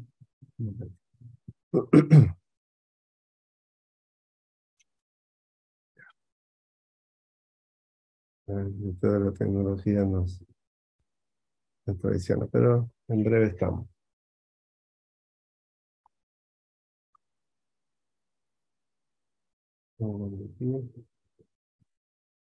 Y de la definición que les había mencionado, ¿no? Y ahorita vamos a continuar. Este, les mencionaba entonces que en la colonia se halla frecuentemente el diagnóstico y que era entonces un obstáculo para la venta, ¿no? En este caso, también debemos de tener parte de lo que se invocaba como tratamiento también, ¿no? Y UNANO invoca, por ejemplo, primero para mencionar sus opiniones acerca de la epilepsia, fuera de lo espléndido que era en la parte política, invoca mecanismos de compulsiones. Por ejemplo, menciona que en los niños una de las causas viene a ser la supresión anticipada de la leche, ¿no? Como una de las causas de lo que viene a ser perdón, acá un ratito, ya está. Una de las causas de lo que viene a ser la epilepsia en los niños. Ahora sí, sí se percibe ahí de la presentación. Ahora sí debe verse. Ya, ahora sí. Y también ya en los mayores, los insultos epilépticos y otros semejantes les son frecuentes cuando ya empiezan a utilizar los alimentos comunes. Así que en los más pequeños el tema estaba por el lado de la lactancia materna, pero ya en los mayores era porque comenzaban a comer cosas diferentes, no los alimentos comunes que le explicaba como una de las razones para ello, ¿no? Entonces estamos en esta lámina, en la de aquí. Ajá, que UNAM invoca como mecanismo de la convulsión a la supresión anticipada de la lactancia de la leche, ¿no? El doctor José Manuel Valdés fue un discípulo de UNANUE, y él lo menciono porque describe el tratamiento de las convulsiones en niños con copaiba, ¿no? Tiene su tesis, inclusive versa sobre ello. Eh, Aquí mostramos la fotografía el retrato de él. Este es la tesis cuestión médica sobre la eficacia del bálsamo de copaiba, la cual, del bálsamo de copaiba en las convulsiones de los niños, ¿no? En este caso, también Valdés mencionaba, ¿no? Que esta copaiba era muy efectiva, aunque Hipólito Unanue mencionó que él en realidad no había observado curación con la copaiba, pero que sí podía prevenirla, ¿no? Aquí el retrato de Valdés, que es realizada por el destacado acuarelista que hizo muchas impresionantes acuarelas de la época, Pancho Fierro, ¿no? Que, bueno, sus acuarelas también son un testimonio de esta época republicana. Y Cosme Bueno, el gran médico y cosmógrafo aragonés, también hizo algunas precisiones, ¿no? Él, en el conocimiento de los tiempos y las efemérides, decía, ¿no? Porque hacía algunas predicciones en relación con las situaciones del tiempo. Como es bueno, decía, temo dolores de cuerpo, vaídos y catarros que pueden precaverse con adelantar el abrigo, especialmente en los niños, viejos y gente delicada. Temo algunos pasmos y otras enfermedades de nervios. Temo alferecías, como ya habíamos dicho, este es uno de los términos para las convulsiones en los varones, y lo he copiado literal, ifterismos en las mujeres, así como los insultos y otras enfermedades nerviosas. Aquí nuevamente recalco los nombres, ¿no? Con los que se conocía la epilepsia, alferecía, perlesía, gota coral o mal del corazón. Entonces, como había la relación entre lo que era el clima, ¿no? Y la posibilidad de presentar, en este caso, enfermedades, inclusive, como es bueno, en varios años, sin publicaciones de las efemérides y cuestiones del tiempo, hacía predicciones de cómo se podían comportar las enfermedades de acuerdo al clima también, ¿no? Eh, Brandin fue un médico francés muy connotado, pero que en realidad cuando llega a nuestro país pide permiso, ¿no? Para poder hacer digamos, el ejercicio profesional. Sin embargo, no fue muy bien recibido porque de pronto podría significar una competencia para los médicos locales. Pero tuvo unas opiniones muy importantes, muy interesantes. Por ejemplo, para definir la epilepsia. Él decía que la epilepsia es la abolición súbita de las funciones del sentido y del entendimiento, acompañada de convulsiones. Tenía otras cosas que naturalmente no son ciertas, pero que eran sus opiniones y observaciones. ¿No? Un solo acceso basta para volver loco o demente principalmente a los niños. Diferencia las convulsiones epilépticas de las histéricas y de cómo las primeras pueden presentarse en un lado del cuerpo, ¿no? A usanza de lo que son la marcha jacksoniana, mientras que las histéricos son como expansivas. Tenía una muy buena observación, Brandín, en esta parte neurológica, como también hizo observaciones en la parte de las enfermedades mentales. Un médico francés que no solamente tuvo por estos lares, sino también en Ecuador, y publica pues este tema de influencia de los diferentes climas del universo sobre el hombre, ¿no? Y en particular de la influencia de los climas de la América Meridional. Y hacía una descripción muy detallada de la relación de los climas de los diferentes países que él conocía, de nuestras latitudes, y en la presentación de las enfermedades. Muy interesante las versiones que él ha tenido, ¿no?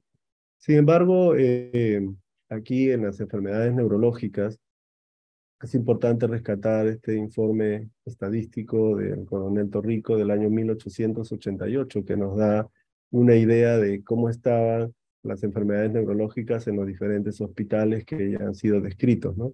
Por ejemplo, en el Hospital 2 de Mayo, como conocemos, funcionaba desde el año 1875, ya con 600 camas.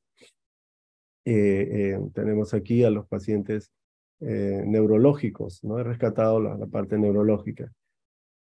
Pacientes neurológicos que había en el Hospital 2 de Mayo en 1888, entonces ataque cerebral 10, meningitis 2, epilepsia 6, anemia cerebral 1, fallecidos, ataque cerebral 15, meningitis 6, mielitis 3, epilepsia 1. Entonces, a esta época ya hay una mayor precisión semiológica y de definición de diferentes enfermedades neurológicas como vemos aquí. El doctor Lastres inclusive menciona que dentro de las epidemias de sarampión se dieron casos de encefalomielitis, tal como nosotros en neurología, cuando hay las encefalomielitis diseminadas, por ejemplo, ¿no? O sea que tenían una muy buena observación. En el Hospital Santa Ana, para ese año, 1888, pacientes neurológicos con neuralgias 17, con epilepsias 2 y fallecidos neurológicos, epilepsias 3, meningitis 22, tumor cerebral 4, encefalitis 4, hemorragia cerebral 3. ¿No? Es muy interesante, ¿no? El informe que da en ese año el coronel Torrico, porque es de los pocos detalles que hay de las enfermedades neurológicas. Bueno, ya sabemos que cada uno de estos hospitales, sobre todo los de Mayo, importantísimo para lo que era pues el tiempo en que se fundó, el más moderno y realmente promisorio de los hospitales de la época, ¿no? Igual que el tradicional Santa Ana tenía enfermos neurológicos también. El San Bartolomé tenía pacientes neurológicos con ataque cerebral 10, con meningitis 2, epilepsia 6, anemia cerebral 1, fallecidos, meningitis tuberculosa, o sea, una mayor precisión de la etiología, porque era la época también de la tisis, la tuberculosis, y mielitis, ¿no? Y mielitis. El manicomio mixto, la Misericordia, pacientes neurológicos con locura epiléptica 7, idiotismo 2, tal como lo reporta el coronel Torrico, ¿no? Entonces, la variedad de patología neurológica de esa época. Si bien es cierto, no había una sistematización, ¿no? Efectiva como ya después lo hizo el doctor Treyes en el siglo XX, a través de lo que denominó antes el Refugio de Incurables y el clásico Santo Toribio de Mogrovejo. Indudablemente aquí no había una organización, pero ya había, de acuerdo a la preparación de los colegas de la época, una muy buena idea de lo que era la patología neurológica, ¿no? El Hospital de Mendigos o Incurables justamente tenía en esa época ya la más rica patología: paciente neurológico, mielitis 1, reblandecimiento cerebral 5, epilepsia 12, mutismo 4, fallecidos, mielitis 1, hemorragia cerebral 4, parálisis 2, ¿no? Reblandecimiento 8, fallecidos, epilepsias 4, otras lesiones cerebrales 5. Y efectivamente no se menciona en la referencia bibliográfica consultada que esta es la más rica patología que se encontraba en todos los hospitales, porque, y bueno, y después ya sabemos nosotros la tradición neurológica que alcanzó el hospital, el Refugio de Incurables de la calle Maravillas, que finalmente se constituyó en Hospital Santo Toribio de Mogrovejo, y después ya en el Instituto Nacional de Ciencias Neurológicas, hoy Instituto Especializado de Ciencias Neurológicas, donde tuve el honor de realizar la residencia de neurología. Y en el Lazareto no tenía aparentemente patología neurológica en ese año, ¿no? Aunque había sido asignado también para atender pacientes neurológicos. De las enfermedades mentales, bueno, ya nos ha hablado de manera extraordinaria el doctor Stuckey, que es un entendido en ello. Yo podría decir algunas pequeñas cosas, ¿no? Hasta mediados del siglo XIX, los enfermos mentales eran tratados cruelmente en el país y eran recluidos según su sexo en las llamadas loquerías de los hospitales San Andrés y Santa Ana, como ya nos ha sido dicho en las diferentes ponencias. Vean los cepos, los baños sorpresivos, los encierros largos, las amarras con grilletes, las purgas, las sangrías. Algunos de estos ha sido mostrado en las fotografías en la fecha de exposición del doctor, ¿no? En 1811 se inauguró, ya sabemos, el Colegio San Fernando, al costado del antiguo Hospital San Andrés.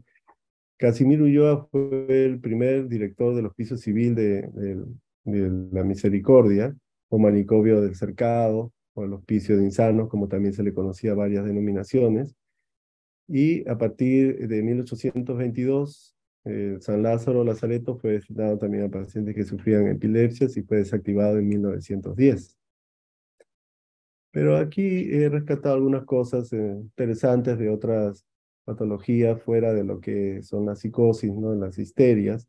Para Ricardo Palma, las crisis histeriformes fueron introducidas en el Perú por la engreída hija del virrey Abascal, Ramona.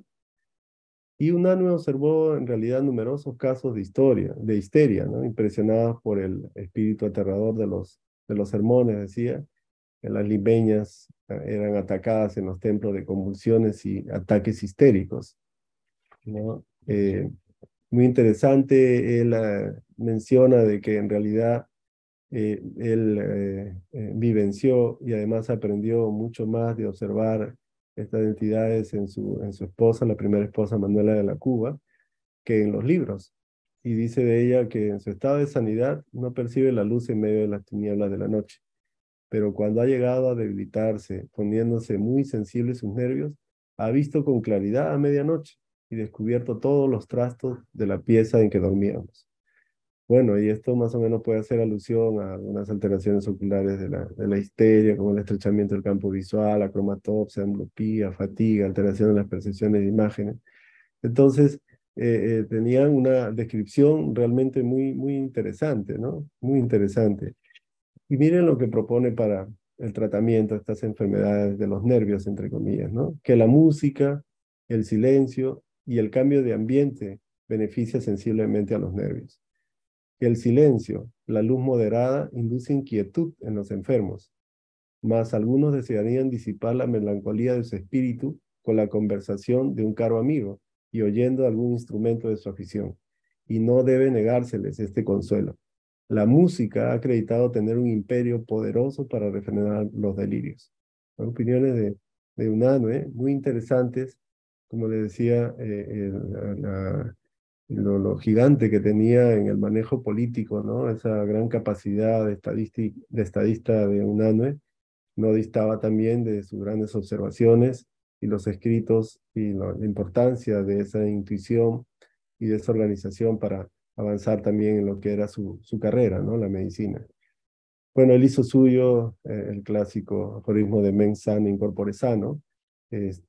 Realmente me impresionó cuando estaba leyendo sus propuestas de musicoterapia de don Hipólito Unanue, ¿no? Así que muy, muy interesante. Bueno, Abel Vitorino Brandín, que habíamos dicho,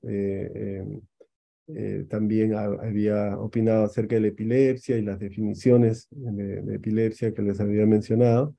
En 1827, ya hablando ahora de las enfermedades mentales, el mismo Brandín, de formación francesa, había protestado por el uso inhumano de los procedimientos y propuesto la mesura terapéutica, ¿no? Que se usaba en su país de origen, recordando pues la influencia de Philippe Pinel, ¿no? Pero aquí no se le tomó muy bien a Brandín, fue objeto de burla y de escarnio, e inclusive tuvo que salir del país, ¿no? Porque no se le daba crédito a lo que él decía, no se llevaba muy bien. Entonces, bueno, Brandín, por ejemplo, no es un personaje que podamos deslizar con facilidad y no darle importancia. En realidad, Brandín, en el año 1827 fue publicado el primer número de lo que sería la primera revista médica peruana, ¿no? La primera revista médica peruana, Anales Medicales. ¿Y quién dio esta iniciativa? Este médico francés Brandín, ¿no? Esto lo menciona el doctor Oscar Palmo en el boletín de la Sociedad Peruana de Medicina Interna por el año 97. El mismo Emilio Valdizán también mencionó la importancia de Brandín en ese ímpetu de las publicaciones, ¿no? Que llegaron a salir hasta 5 números, siempre con la misma idea, igual, tenía oposición, se fue a Ecuador y también comenzó con publicaciones similares. Bueno, él hablaba acerca de la locura, definía que denotan inmediatamente la lesión del órgano encefálico, es también una lesión del alma, que la abolición del entendimiento produce la demencia y el idiotismo, así como la incapacidad para la memoria, atención, juicio, etc. Las pasiones llegan a ser en estos pacientes más imperiosas, por lo que no son contenidas, ¿no? Haciendo una descripción de los estados psicóticos, entonces menciona que pueden tener una explicación por lesiones del órgano encefálico, pero también, curiosamente, de lesiones del alma, como él mismo menciona, ¿no? Pero vean cómo describe estas alteraciones del entendimiento, ¿no? Y él ya lo denomina demencia y idiotismo. Entonces, muy interesante estas opiniones. Brandín consiguió el permiso del protomédico del Perú, el doctor Miguel Tafur, para ejercer la profesión en el territorio. Se presentó a la sociedad limeña como doctor en medicina de la Universidad de París, caballero de la Orden Real de la Legión de Honor de Francia, de las academias de Europa y América, pero no fue bien recibido, como les había comentado, y al proponer la mesura terapéutica y tener una serie de problemas, finalmente salió del país. Bueno, en ese tiempo el tratamiento de la histeria, miren, era también muy interesante. El uso de humectantes, refrigerantes, baños tibios y fríos, pediluvios, lavativas frescas de agua como de nieve, de agua común como de nieve también, tisanas, agua de pollo, bebidas y aguas minerales ligeramente aciduladas. Brandín proponía el uso de sangrías, bebidas refrigerantes, laxativos, balneación tibia o fría, camisa de fuerza y vigilancia continua. Y también decía que este tratamiento puede variar según el temperamento, la constitución, la idiosincrasia, el estado conyugal, el estado de edad, la aparición de la regla y sus anomalías. Esto en atención a que no haya enfermedades sino enfermos, que era una de las máximas que en ese momento también tenían en mente para lo que era en general el tratamiento de las enfermedades, ¿no? Así que hacen propuestas más o menos interesantes. Pero quizás, si esto ya fue también bastante mencionado, dentro de ese grupo de médicos que propicia con su propio peculio para su preparación, el doctor Cayetano Heredia propicia, digamos, la salida y la preparación de ellos en el extranjero. José Casimiro Ulloa, uno de los más destacados, hizo las observaciones que todos sabemos y ya nos han referido de los pacientes, los enfermos mentales, ¿no? En esos lúgubres lugares desprovistos de la más elemental higiene, permanecían encerrados en estrechas celdas, atados con cadena de hierro y cepo en los pies. Se llegaba incluso a castigarlos con látigo cuando los pobres enfermos se agitaban en su demencia. Y es así, ¿no?, que se propone naturalmente hacer toda una reforma y escoger, digamos, de esta manera la Quinta Cortés del barrio del Cercado, que fue mencionado en la exposición del doctor Stucky, del Cercado, antigua casa de retiro y convalecencia de los padres jesuitas, de gran amplitud, y que se inauguraron en 1859, ¿no? Con el nombre de Hospicio Civil de la Misericordia, ¿no? Que en realidad ha tenido toda una historia que ha sido ya muy bien relatada. Ulloa fue el primer director, efectivamente, de, de, de este hospicio, y se le dio una mejor tratativa, indudablemente, a los pacientes, ¿no? A los reglamentos, como ya fueron referidos, aunque el alienismo como tal, como se practicaba, sin embargo, tenía la paradoja, como fue recibido, como fue referido por el doctor, eh, este, de que se encuentran dentro de lo que viene a ser, digamos, en este caso, el asilo de la colonia Magdalena, ¿no? A un rezago de lo que viene a ser el trato verdadero que hubo, ¿no? Sin embargo, de todas maneras, hubieron cambios importantes, ¿no? Aquí, por ejemplo, se considera en los reglamentos que el paciente debía ser considerado un enfermo, no solo un desviado. En el hospicio, el personal de servicio debía velar por la higiene y la alimentación de los internados, tenía que tratarlos con dulzura y suavidad y abstenerse de agredirlos física o verbalmente, so pena de ser suspendido o expulsado del hospicio, ¿no? Bien, con eso quería referirles, digamos, un apretado resumen de lo que vienen a ser las consideraciones neurológicas y también de algunas referencias a las enfermedades mentales para este siglo, porque después seguro se va a tratar en extenso lo referido al siglo XX, en donde ya la organización de la Escuela Neurológica a partir del doctor Treyes es bastante conocida y reconocida, ¿no? Muchísimas gracias y bueno, atento a los comentarios, la pregunta y aportes. Muchas gracias, doctora Nicama. Ofrecemos la palabra a quienes quieran intervenir con preguntas, con observaciones, con aportes. ¿Alguien quiere intervenir? Quería hacer una pregunta. Doctor Calderón, adelante. Sí. Doctor Anicama, mis felicitaciones por su brillante exposición, muy ilustrativa. Quisiera, si usted ha revisado los tratamientos más frecuentes que hacían en aquella época. Sí, efectivamente hay algunos reportes de los tratamientos que se daban en aquella época, ¿no? No había, digamos, no hay una versación extensa respecto a los tratamientos de los pacientes neurológicos según cada una de las patologías descritas, ¿no? Como la esmielitis o las meningitis, más eran de cuidados y de asistencia. En las epilepsias, como mencionábamos, había pues lo del aceite de copaiba, pero también en algunos casos ya las atenciones eran con otro tipo de medicaciones, ¿no? Por ejemplo, algunas referidas a los bromuros, pero digamos, datos más exactos respecto de ello no los tengo. Por ejemplo, para los ataques o las apoplejías no se refiere nada más que la asistencia o los cuidados o la parte de la meningitis. Lo más probable es que se cohibieran los síntomas que predominaban en ese momento, o sea, la fiebre o de pronto también la asistencia propia de los sufrimientos que traen estas enfermedades como las parálisis, entre otras cosas, ¿no?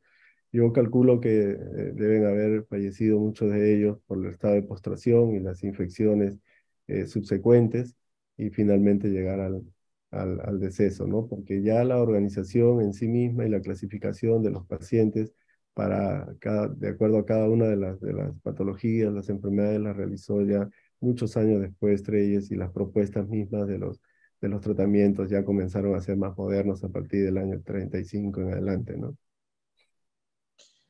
Muy bien, muchas gracias, doctora. ¿Permite una pregunta? ¿Permite una pregunta? Doctor Paico, ¿le escuchamos? Bien. Sí, sí, también para felicitar al doctor Nicama por su exposición. Mire, yo estoy haciendo un trabajo sobre enfermedades neurológicas, pero del antiguo Perú, ¿no? Y estoy tratando la epilepsia, y ahí decían pues que el diagnóstico lo hacían según el pensamiento andino, lo hacían mediante el cuy o mediante el estudio de la coca, ¿no? En las hojas de coca. Quiero saber cómo hacían el diagnóstico de epilepsia en el virreinato.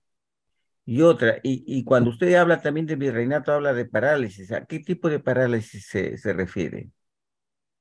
Claro. Y otra cosa que me ha confundido un poco, el virreinato termina en el 1821, en todo caso en 1824, con la guerra de Ayacucho, ¿no? Con la batalla de Ayacucho.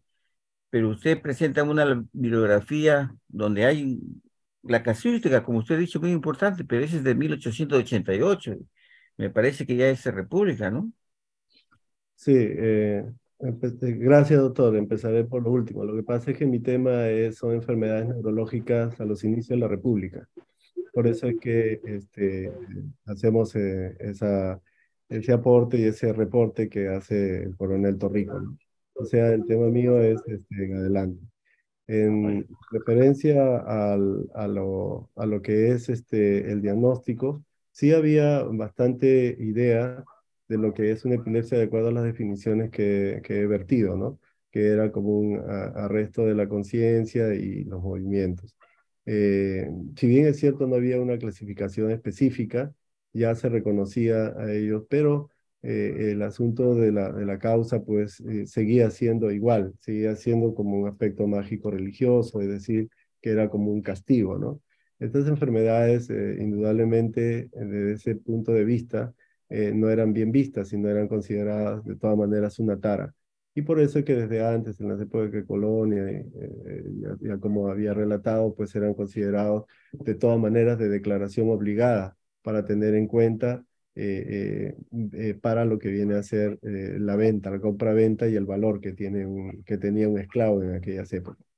Entonces, la descripción o el diagnóstico de estas enfermedades, si se hacía, inclusive se tenía una buena idea de poder hacer la diferenciación de los casos histéricos, de las epilepsias verdaderas, ¿no? Creo que allí el diagnóstico se ha basado naturalmente en lo que viene a ser la observación, ¿no? La observación es muy importante. Ahora, la explicación era hasta ese momento mágico-religiosa, ¿no? Tanto así de que no solamente los pacientes con los temas de psicosis,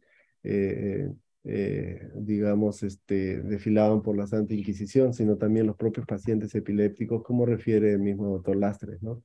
En su libro del año 51, que efectivamente en la época de la colonia, el virreinato, ya menos en la época que corresponde a la República, eran vistos de esta manera. Ya en la República, indudablemente con la fundación de la beneficencia, ¿no? Entonces, esto del año 1834, se pierde, o por lo menos se intenta, que sea menos clasista la atención, como estaba dividido de acuerdo a cada uno de los hospitales, como sabemos, ¿no? Para naturales o para negros o para descendientes de españoles, ¿no? Ya se hacía una atención integral porque había mucha influencia también política de los liberales. Entonces, a partir de ese entonces, los diversos hospitales tenían pacientes de todo tipo, dentro de ellos los neurológicos, y la temática misma de los pacientes con problemas mentales fue variando también gracias a ese interés y el viaje que hicieron pues los colegas a partir de Cayetano Heredia en ese estímulo para que después regresaran e hicieran las contribuciones. Un gran cambio indudablemente hizo José Casimiro Ulloa, ¿no? Así como también el doctor Muñiz. Estamos hablando ya en la Eso es República. bien importante, ¿no? Entonces creo que el diagnóstico era por la observación, la explicación era mágico-religiosa y igual se tenía como una enfermedad, como una tara, y fuera de ello que también era discriminativa y que tenía penalidades teológicas, ¿no? Eso es lo que podría contestarle. Muchas gracias, doctor Anicama. Doctor Jaime Jiménez, si me permite una pregunta cortita, por favor. Diga usted, aclarando que el doctor Carlos Mancilla está ya, al parecer, listo para presentarse, así que sea breve usted. Muchas gracias. Mis felicitaciones a la doctora Nicama. ¿A qué se refiere con eso de anemia cerebral? Y si tiene un equivalente actualmente ese diagnóstico. Y cómo se hacía ese diagnóstico de anemia cerebral, que está un poco interesante. Eso nomás, doctor, quisiera preguntarle. Claro, sí, es un término, digamos, que no tenemos a la fecha en lo que viene a ser la parte eh, neurológica. Cuando me puse a buscar acerca de la anemia cerebral, que lo he visto en el diagnóstico de dos de los hospitales que hemos mencionado, no hay un reporte específico de a qué se refiere con anemia cerebral, ¿no? No hay un reporte específico de ello. Es un diagnóstico que a la fecha no tendría una correlación. Porque yo pensé en primera instancia que podría referirse a un problema vascular, pero ven la denominación que ellos ponen ahí, reblandecimiento, ¿no? O sea, que ahora lo conocemos como infarto, que sí tendría un equivalente. Inclusive vi el diagnóstico de hemorragia cerebral, porque en ese tiempo pues se hacían las necropsias, ¿no? Entonces, lo más probable es que se deba a un estado general con repercusión en el sistema nervioso, ¿no? Probablemente una enfermedad hemorrágica general que finalmente originaba una confusión mental y el paciente estaba encefalopático, es lo que puedo colegir, ¿no? Porque no hay de manera expresa, inclusive he buscado en los diccionarios de la época y no encuentro, ¿no? Pero es muy importante la perspicaz pregunta que haces, que de todas maneras nos hace seguir indagando sobre ello, ¿no? De la nomenclatura que utilizaban en esa época. Entonces, una correlación con una enfermedad actual no sería, a menos que fuera pues un problema de un shock hipovolémico actual con una repercusión general en el paciente, ¿no? Que sería la equivalencia que puedo yo colegir como especialista respecto a lo que decían, porque no puedo ponerle el símil con los demás, ya que ellos mismos ponen dentro de las patologías reblandecimientos, hemorragias, meningitis. Más bien me olvidé de contestar la pregunta una de las que hizo el doctor Paico, en referencia a qué se refieren con parálisis también. Esa pregunta es muy interesante. Y entonces referida generalmente a la parálisis general que tenían los pacientes, que se llama parálisis general progresiva, cuya causa más importante o la fundamental, la sífilis, que en esa época también tenía una alta incidencia y prevalencia. Entonces la parálisis general progresiva fue muy conocida y muy diagnosticada, inclusive hasta mediados del siglo pasado, ¿no? Con las repercusiones que tenía la sífilis hasta el descubrimiento ya después de la penicilina a partir del año 28 del siglo pasado, ¿no? Muchas gracias, Toño, por la pregunta, muy interesante. Muchas gracias, doctora Nicama. Estamos pendientes. El doctor Carlos Mancilla anunció que a las 9 se conectaba para su exposición. No sé si el doctor Morales tenga alguna información al respecto. Antes de eso, muchas gracias, doctora Nicama. Una excelente exposición, muy versada y muy explorada. Muchas gracias por eso. Gracias, doctor, muy amable. Doctor Morales, ¿alguna información sobre el doctor Mancilla? Él anunció que conectaba. Debe conectarse, vamos a llamarlo.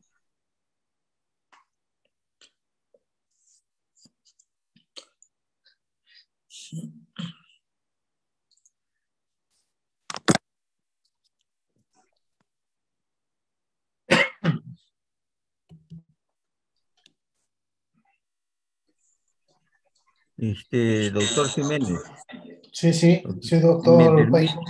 me permite Siga mientras usted. que Con todo gusto, continúe usted, por favor. Diga usted, doctor no, Pacheco. quiero hacerle la pregunta al doctor Anicama. ¿Está Eh, todavía en la cama sí, conectado? sí. Perfecto. Hágala, Yo, doctor. Miren, en el antiguo Perú se cree que como, como tratamiento, aparte de las partes de los minerales o de sustancias de animales, también se habla de craneotomía. ¿Algo ha indagado, doctor, en su estudio que ha hecho como tratamiento de la epilepsia, ¿no?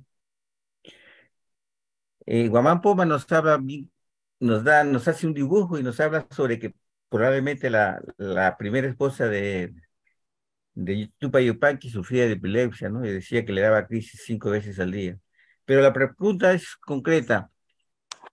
Parece ser que en el antiguo Perú hacían craneotomías como tratamiento de la epilepsia. En el virreinato, ¿cómo ha sido en la República? ¿Algo de cirugía? eh, en lo que he podido revisar, que recuerde en referencia a ello, no hay algún reporte hasta donde me ha sido posible revisar esto, o en la República, no, pero después, indudablemente, en la misma República, ya no a los inicios, sino en la República oligárquica, allí sí, ¿no? Naturalmente ya habían gente más preparada que había retornado al país y además hay unas fotografías muy importantes también de principales neurocirujanos que llegaron al país para preparación o invitados que lo hacía el doctor Treyes, ¿no? En esa época, inclusive la foto con el doctor Asenjo.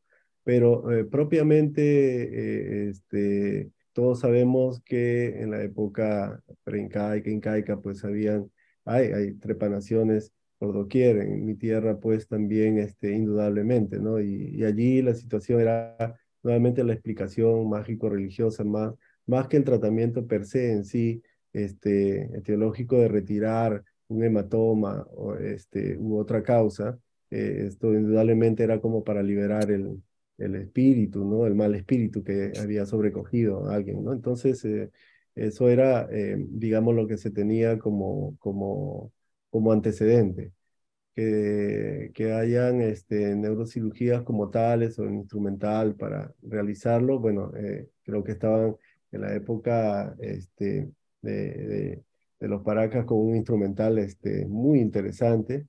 Algunos de ellos que inclusive con el doctor Raúl Sotil Galindo, DICA, fallecido ya, nos presentaba en sus disertaciones, ¿no? Pero que haya un mismo instrumental que tenga algún elemento que haya podido ver en la República, en los inicios de la República por lo menos no. Quizás no lo devastado que estaba el país no hacía pensar en un avance más importante. Recordamos de que casi de lo que es el virreinato, ingresando inclusive a lo que viene a ser la parte de lo que es la independencia y los inicios de la República, la caridad estaba por medio, ¿no? Y la asistencia de las damas de la caridad en los diferentes hospitales, dentro de ellos el mismo refugio ha sido siempre importante en las hermanas San Vicente de Paúl, entre otras, ¿no? Entonces, creo que era en ese tiempo más que todo de manera asistencialista y caritativa. El país estaba en una debacle económica importantísima. Casi las revoluciones que había en la República por el poder, el caudillismo eran sumamente pues, frecuentes y funestas. Y la guerra con Chile, la guerra del Pacífico, terminó también de ahondar también lo que viene a ser la profundidad del caos económico, ¿no? Esto hizo pues que indudablemente se reorganizara por lo menos para crear un hospital más respetable que después de 1866, el combate 2 de mayo, pudiera pues ofertar un mejor tratamiento, ¿no? Donde nace ya el Hospital 2 de Mayo y ya los tratamientos posteriores, ¿no? Entonces, en la trascendencia de lo que es la neurocirugía en el Perú, bueno, uno de los más relevantes y que siempre he citado por los mejores libros de neurocirugía extranjeros es la época, pues, de Paracas, ¿no? Creo que es lo más importante, y que ustedes seguro también en el norte y de pronto ya en la época incaica en el Cusco también han tenido bastante relevancia y connotación. Muchas gracias, doctor Nanicama. ¿Quién sabe si por respeto a nuestros participantes haya que tomar alguna decisión sobre el retardo del doctor Mancilla? Quedo a disposición del doctor Limay y del doctor Morales para ver qué hacemos. Creo que ya sería. Hace una hora contactamos con él y se ofreció enlazarse a las 9. Ese fue el ofrecimiento. Creo que respeto a nuestros asistentes habrá que esperar 5 minutos y después habrá que suspender ya el evento. Otra cosa, con la presentación buena de los dos ponentes que ya van consumiendo el tiempo, al colega Nicama decirle también cuán difícil debe haber sido en la época de la colonia, en el siglo de XIX, el siglo XVIII, hacer diagnósticos neurológicos cuando en Francia, en 1856, se funda el primer servicio de neurología por Jean Charcot. Entonces, de esa época, las noticias de diagnósticos de epilepsia, de las convulsiones, etcétera, debe haber sido todavía muy complicado que llegara a Perú, y las informaciones que se tienen de 1856 para adelante, se supone que la escuela francesa ya había venido ya a Perú con mucha gente, como se dice, gente que incluso habían estado en la Salpetri. Al doctor Anicama le pregunto si esa escuela de Jean-Louis Charcot había ya llegado a Perú de alguna manera, como él insinúa a través del doctor Brandín, que viene de Francia, pero no es de la escuela de Charcot, ¿no? No, ¿Hay algún dato sobre eso? No, Brandín no era de la escuela de Jean-Martin Charcot, no. Era. No era. Fue mucho después, ya Jean-Martin Charcot funda pues una gran escuela. Creo que ha sido el predecesor de las ideas que ha tenido el doctor Treyes, porque allí también había muchos pacientes que estaban ya desahuciados y sin clasificar en la Salpêtrière, hasta que él, con mucha audacia, lo hace, ¿no? Siendo también un anatomopatólogo y un neurólogo clínico por excelencia, y además con grandes conocimientos de la psiquiatría, con el clásico cuadro que todos conocemos, donde está la lección de la histeria en la Salpêtrière de Jean-Martin Charcot, con Joseph Babinski sujetando a la paciente y él haciendo la explicación de la histeria. O sea, fue realmente fenomenal, ¿no? A partir de ello, sí, casi la gran mayoría de los médicos aledaños, Francia, Alemania y también los ingleses, tuvieron, digamos, una gran relevancia en el desarrollo, pero sobre todo Francia fue el gran centro. No había médico neurólogo que se ufanara de serlo si no había hecho alguna visita o no había recibido alguna de las lecciones del gran Jean-Martin Charcot. En referencia a algún peruano directo con él, no, pero que sí con los discípulos ya de Charcot, y uno de los primeros ha sido indudablemente el doctor Treyes, ¿no? Pero esto ya iniciado casi por el año 19, 21, que él se va, y 35, que ya es nombrado médico en el refugio de incurables, es ya mucho tiempo después. Creo que para la referencia, por lo menos entre 1821-24 a 1900, no hay referencia de un médico que hubiera tenido una relación directa con Charcot, pero sí con los textos, con algunos de los textos, tanto de Pinel como el mismo Casimiro Ulloa, que, bueno, se sabe que tenía de seguro algún ejemplar del libro. como de las lecciones de neurología de Charcot. Debe haber habido un flujo de información muy exiguo respecto a ello, ¿no? Pero sí, ya después del inicio del siglo XX, la segunda década en adelante, sí, ya inclusive mismo Oscar Treyes escribe un libro del sistema nervioso, muy bonito, que tengo el gusto de tenerlo, ¿no? Lo conseguí, realmente una belleza, una pieza importantísima. Y es por eso que a partir de allí se considera la fundación de la escuela neurológica, ¿no? Que tenemos hasta la fecha como referente. Muchas gracias, doctor Nanicama. Bueno, creo que ya la espera ha sido suficiente, no se ha conectado a nuestro ponente. Terminaremos agradeciendo a los dos ponentes y dejando al doctor Edgar Morales para que cierre la sesión de hoy día. Doctor Morales. Doctor Morales, si me permite, doctor Jaime Jiménez, por favor. Sí, dígame. Sí, doctor Jiménez. Sí, pues definitivamente el doctor Mancilla no se ha conectado. Esperemos ya de que en otro momento pueda disertarnos. Un tema muy interesante, que tiene que ver con lo que hablaba el doctor Anicama y el doctor Ábalos, y el doctor el doctor Álvarez, perdón.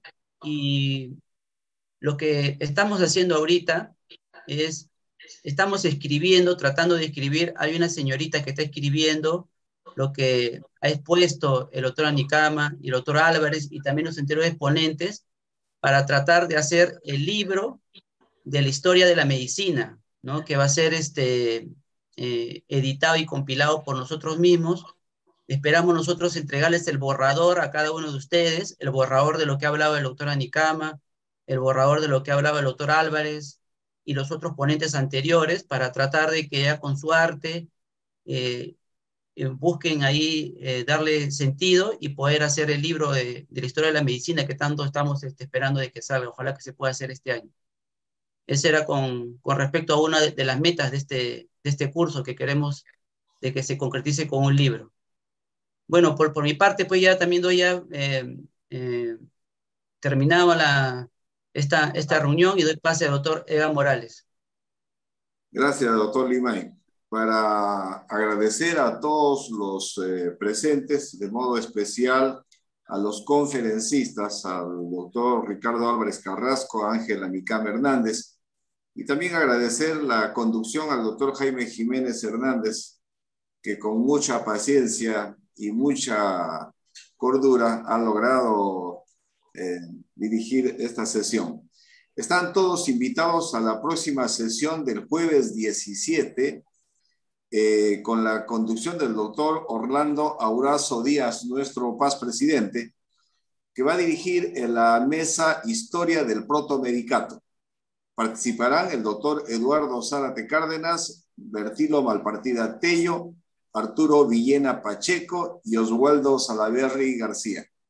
Les comunico que el link es el mismo de siempre, de tal manera que las dificultades que encuentran algunos participantes del curso son dificultades propias del Internet, pero no es del link. El link es el mismo sistema para ingresar todos ingresamos con el link de la asociación que termina en la palabra curso. Muy bien, dicho esto, muchas gracias a todos, buenas noches. Nos vemos el jueves.